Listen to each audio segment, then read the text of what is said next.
informasi dari pihak kepolisian dan informasi dari Front Pembela Islam. Informasi dari pihak kepolisian mengatakan bahwa mereka sedang mengikuti iring-iringan dari mobil yang dikendarai oleh Habib Rizik Syihab dan para pengawalnya.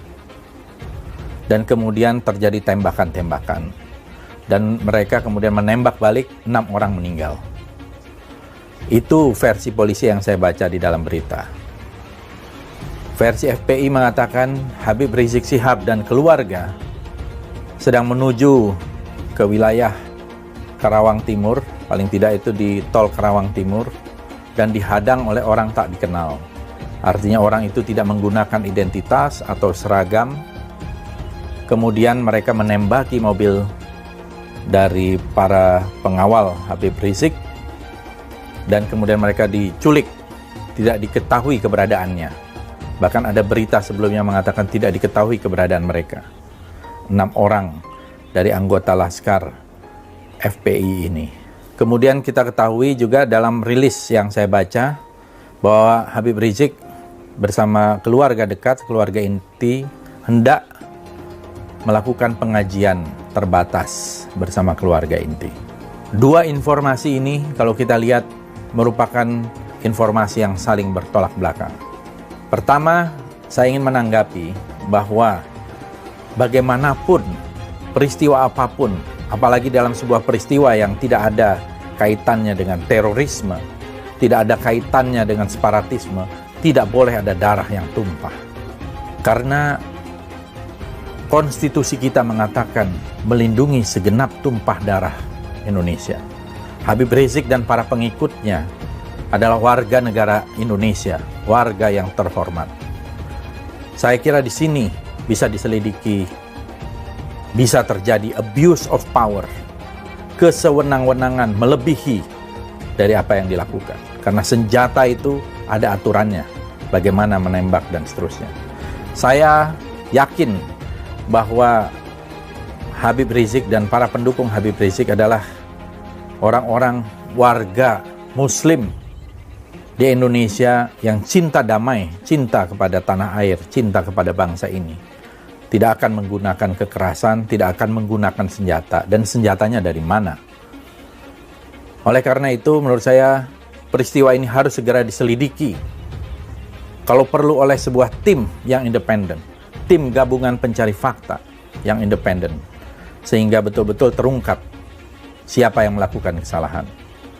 Saya bersaksi bahwa Habib Rizik adalah orang yang baik, orang yang banyak pengikutnya, dan saya yakin beliau cinta kepada tanah air.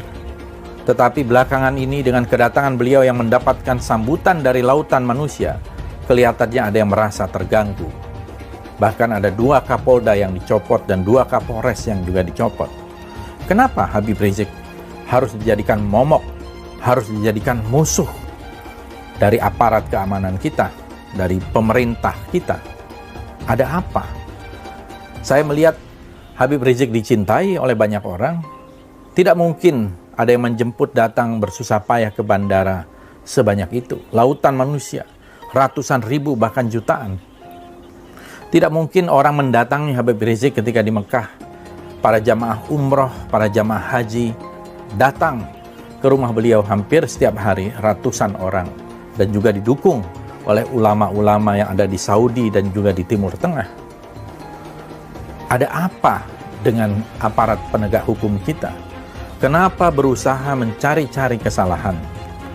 Soal kerumunan, sudah jelas ada aturannya, sudah ada denda yang dibayarkan 50 juta. Padahal juga banyak kerumunan-kerumunan lain yang tidak diselidiki oleh aparat kepolisian.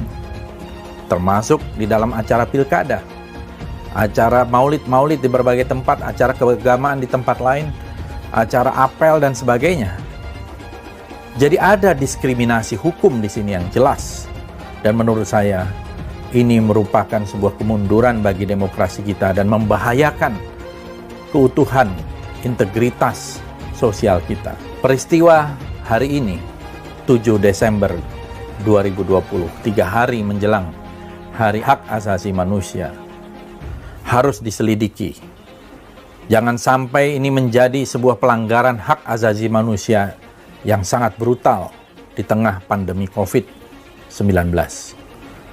Nyawa kelihatannya begitu murah dengan tembakan peluru dari aparat kepolisian. Padahal peluru itu datangnya juga dari rakyat, dibiayai oleh rakyat, dan tidak boleh kemudian peluru itu juga menghadang kepada rakyat. Apalagi ini adalah tokoh yang terhormat, ulama, kiai, habaib yang juga banyak dicintai oleh masyarakat Indonesia.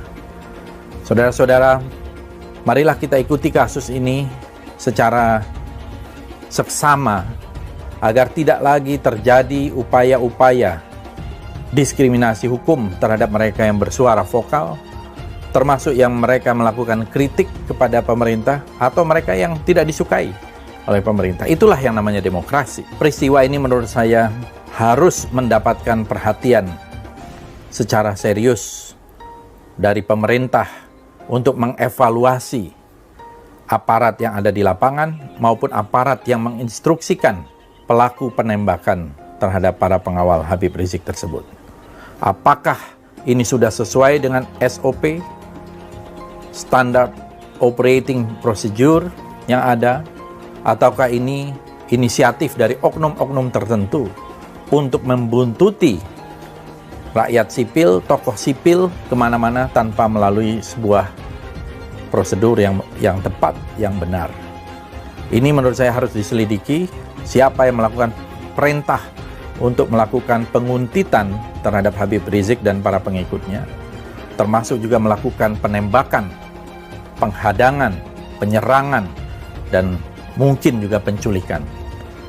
Ini merupakan satu tindakan yang sangat serius ya terhadap tokoh umat ya, kepada Habib Rizik Syihab dan para pendukungnya, dan saya kira ini sangat membahayakan integritas sosial kita. Kita seharusnya menciptakan satu iklim yang damai, iklim yang sejuk, dan membangun persatuan tanpa sebuah prasangka dengan menerapkan keadilan.